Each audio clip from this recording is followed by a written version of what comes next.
Sketch constraints allow you to quickly and automatically, in most cases, limit the degrees of freedom in sketch or reference figures and have them automatically update.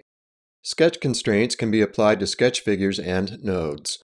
By default, sketch constraints are auto-implied. They are created and appear on geometry being sketched. This applies to reference geometry as well. The only exception is the coincident constraint, which is applied but never shown.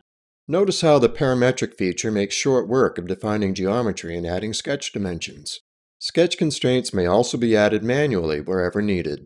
This auto-implied behavior can be turned on or off by pulling down the sketch menu, selecting Snap and Constraint Settings, and checking selected constraints to turn them on or unchecking to turn them off. These constraints are being turned off for a few moments so you can see the effect.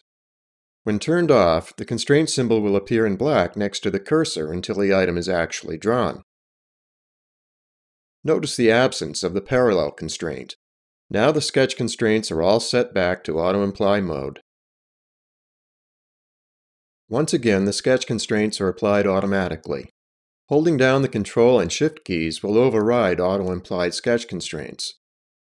When grid snap is active, holding down the Control and Shift keys will override the grid snap until you release them. Please keep in mind, however, that grid snap is independent of the grid and is not affected by the grid being on or off. The grid is on here so you can see where the grid snap points are located. In this case, they happen to be coincident with the grid line intersections. Auto-implied sketch constraints work well with arcs and circles, in this case helping to identify a point of tangency with a horizontal line not in contact with the circle. The parametric feature is used here to quickly create a dimensioned 4-inch circle, and the two circles are made concentric to each other with the concentric sketch constraint. Nodes can be constrained vertically or horizontally to each other.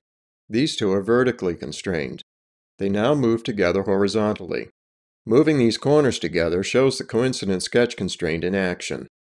Once the two endpoint nodes are in contact, they remain so. The coincident sketch constraint can be overwritten by moving items with the Control and Shift keys held down. To delete a sketch constraint while in select mode, move the cursor over the constraint icon.